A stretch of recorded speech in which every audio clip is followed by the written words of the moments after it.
Welcome to the Accushield podcast. It's Deontay Davis, VP of Sales here, and today I am joined by our awesome people. All right, Charles Mann, co-founder and chief sales officer.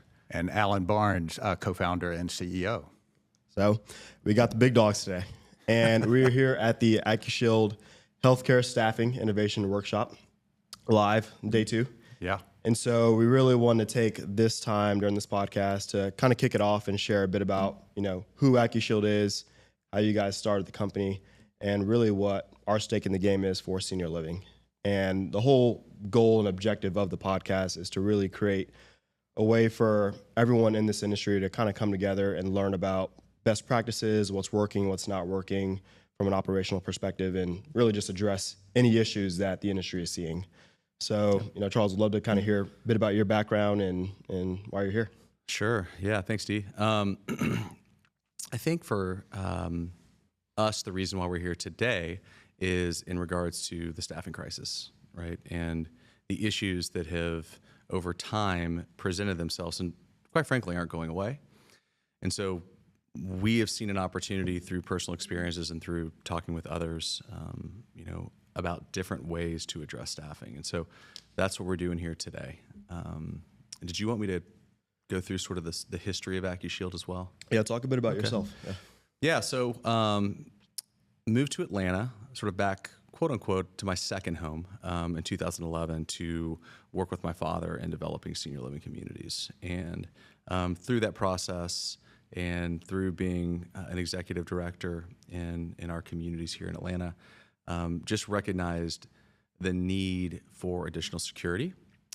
But really prior to that, and how sort of Alan and I got to know each other, we had met a few times at lunch, and Alan was very interested in getting into developing senior living communities. In that point in time, though, in 2011, 12, and 13, banks weren't lending, and so that really wasn't a good time. And we continued the conversation and really continued to talk about safety and security in senior living and how there was very little in ways of tracking people that were coming and going. And so there was a company here in town, a vendor mate, who had a very interesting product and a good product that would help hospitals get their arms around the vendors that were coming and going. And so senior living in hospitals is a little different, but our feeling was hospitals have this need. It's likely that senior living, skilled nursing, and other healthcare verticals have that need as well. And so over lunch at Zoe's, I shared this idea. Now Kava.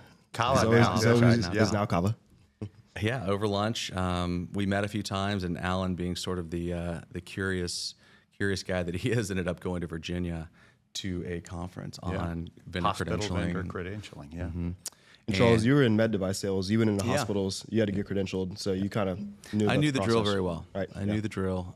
Quite frankly, I didn't like it, just because it was change, and I couldn't see the side of the hospital. All I could see is that it cost me money and it cost me time and effort. And when you're running in and out of hospitals, it's hard to remember to go check in or, quite frankly, check out. And so I think they've streamlined that process, and we took that entry management theme and really move that into the senior living environment.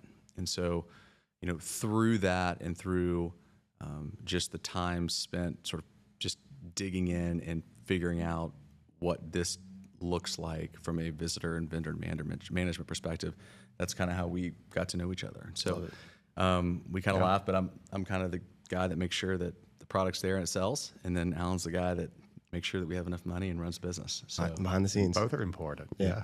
Alan, he's not behind the scenes. He pushes forward. To be the front guy. He loves the attention. I know. Just kidding. Yeah. Alan, tell us a bit about your background. Sure. I'm a bit, you're probably too young for this, Deontay, but there was a 7-Up commercial. It was the Uncola. Well, I'm the Un-Charles. And that Charles has a senior living background. He knows the industry really well. When I came into it, when Charles and I first met and started talking about senior living, I was coming from a manufacturing background, running manufacturing companies for private equity groups and others. And, I love ideas, and ideas really sort of capture me. And but usually, so many times you hear an idea about a business, and 2 weeks later you go, "Oh, that's why nobody's doing it." Yeah.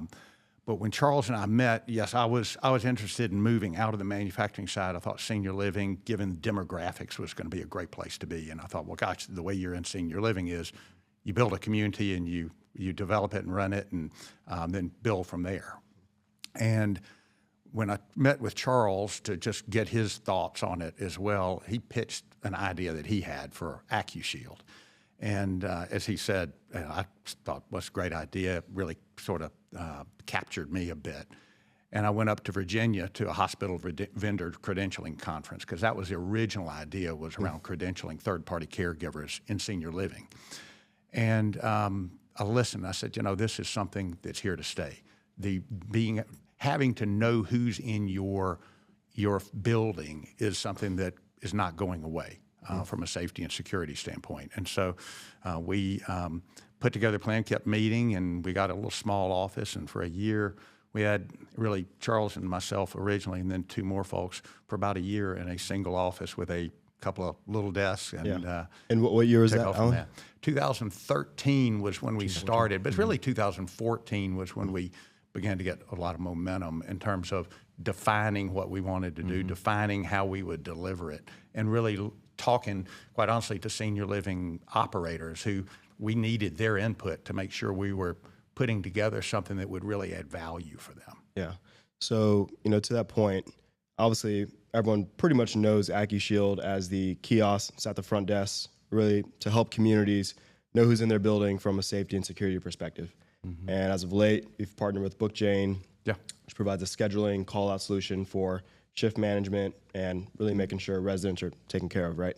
So, why the foray into shift management? Why did we step into this addressing, staffing issues for senior living? Let me throw something, sort of a preamble, because I think Charles is more eloquent in the sort of rationale. But one of the things, if you look at our history, right, we started out as a credentialing mechanism or entity.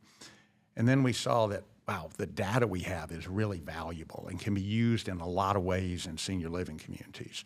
And so we started doing things like care coordination reports, evacuation management, our love meter, where we identify the least visited residents who are prone to depression because of the isolation.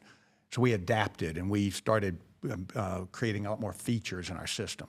Then the COVID pandemic hit, and we created health screening capabilities and infection prevention and control. And then as COVID began to wind down, senior living had occupancy issues. And so we said, okay, what can we do there? Well, we can enable better surveys and Google review channels or other review channels. And then there's document management. You had to manage a lot of documents.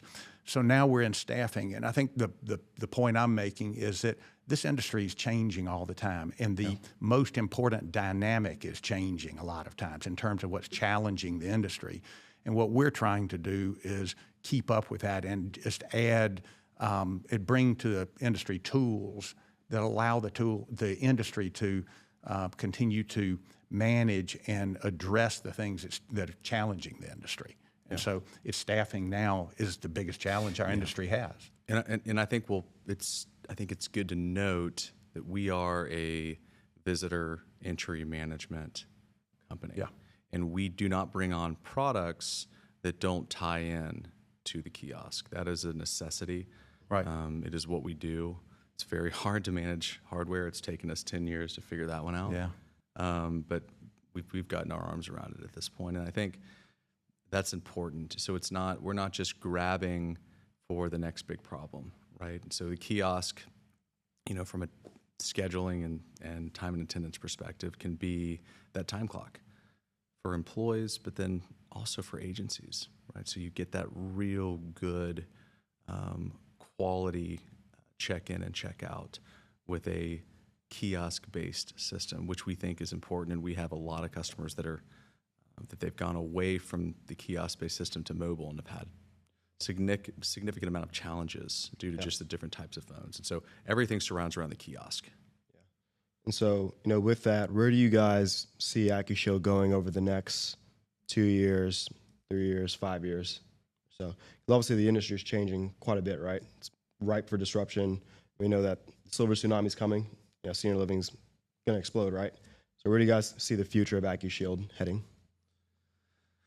I think, for us, it's keeping it simple. We don't want to be complicated. We want to remove question marks. We're sort of in that, one of the reasons why we're here at this unconference, this workshop, is because we want to put our stake in the ground that we're a solution-oriented company and that we think we have a pretty solid solution. When you package together a incredibly powerful shift management software with our kiosk-based entry management system, you can do a lot with that. And so, at this point, I see taking those, being very focused and running hard, to make sure that customers and prospects understand the value of this. And so, I think so many companies that I've seen, sometimes they concentrate on too many things. Yeah. I think staffing and visitors and employees, and that's a lot. And so I see us staying pretty focused for the foreseeable future. Yeah, and I think a sort of a broader dynamic is, I think for senior living to thrive going forward, there's going to be increasing adoption of technology and utilization of technology. But technology, when you're looking at it as one system at a time, becomes 50 systems and 50 dashboards and just a lot to manage. And so a lot of what we want to do is we want to increase our integrations with other systems that senior living communities use, but also create singular dashboards so that instead of having 8 dashboards or 10 dashboards, you've got one. You've got one system to manage. Now it's bringing a lot of different value propositions to the table, but it's a single system because it's not, technology is not there. This is not an industry that's there for the technology. The technology is there for the industry. Yeah. And we've got to help the industry use the technology more efficiently. And so I think that's a big macro dynamic for us. Yeah. Yeah. And so speaking, about the industry, Alan, obviously your background in the manufacturing space, and Charles, you kind of grew up in the industry as a son of an operator, owner, operator, builder. What do you guys really enjoy about senior living, and what's kind of surprised you taking on this step at Accushield? Well, I've just from an outsider coming in and learning the business, greatest thing is just the people. I've never been in an industry where you have just such high quality, caring people. And so the great thing about senior living, whether it's the residents or whether it's the staff or whether it's the owners and developers, they're there for the same reason, community and helping each other. And so I've enjoyed that, and just the quality individuals that you're supporting. It just gives you a purpose that's bigger than just coming to work every day. Yeah. Yeah, I would agree with that. I think that, I spent 10 years in hospitals, which every time I left a hospital, I felt like I had to decompress for an hour, just because everything is it's just a high-strung environment. Some great people in hospitals, and I think at the end of the day that between hospitals and senior living and skilled nursing, I think there's just a patience level. I think that sort of gets a little bit, more intense or in the hospital setting. So there's, the folks in senior living are certainly the people that can do really well in senior living are the ones that are patient. And so, and quite frankly, there's a lot of very nice people in senior living. For sales, that's tough though, because sometimes, sometimes we're told we need to just be told no, and it's, we just, in many cases, we'll send an email and they just won't respond anymore. Yeah. Or they'll just, continue to say, yeah, we love you, but anyways. So, blessing and a curse there, but yeah, I would say, the people in senior living and skilled nursing are phenomenal. Yeah. So where do you guys see the industry heading in the next 5 to 10 years? Gosh, it recently, my outlook on the industry has changed. I've never heard more talk about government intervention than I have in the last 3 to 4 months. And I'm not saying that's a good thing or a bad thing. I know if my dad were around, he would not be happy about that. He would not. He wants to keep it private, and he wants that to be. He thinks that's why senior living is so much better, is because of that fact that they're private businesses that they don't take reimbursement, and so. But there's certainly another side. Like, can senior living actually be able to be profitable and manage the need in the next 5 to 10 years without help from the federal government? And so I think you're starting to see more people accept the idea. But again, I can't tell you whether I'm necessarily for or against. I think I have to do more research and more needs to come out. But the industry is going to change, and hopefully for the better. I'm for. If the government can come in here and make it better, I'm all for it. I'm very skeptical of that because, for the most part, when you look at government-run businesses, it's not they don't done thrive super well. But there's one that they do very well, which is hospice. I think it's the greatest service on the planet when done right. So I will give them credit for that. Yeah, but I, the other side of that is I do think recently, and particularly in the skilled nursing sector, the government has not been constructive and accretive to skilled nursing. Matter of fact, they're anything but right now. And so I do worry about that because the regulators don't understand the industry. Yeah. They're not in there every day like our caregivers are. So they don't really understand what goes on inside those walls. And so I do worry about that, particularly from the skills sector, that it's a necessary service in our world. There's just no other place for those patients to go. And yet we're sort of saying, well, let's push them into the home, and we can do it in the home. You can't do a lot of this in the home. Yeah. And so I do worry about that. On the other side, I think you asked where the industry is going. On the senior living side, I think it's going to thrive.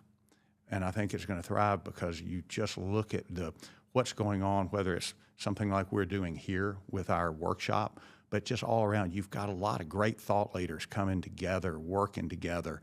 You got a lot of young people coming in the industry who've got new ideas. They know how to utilize technology well.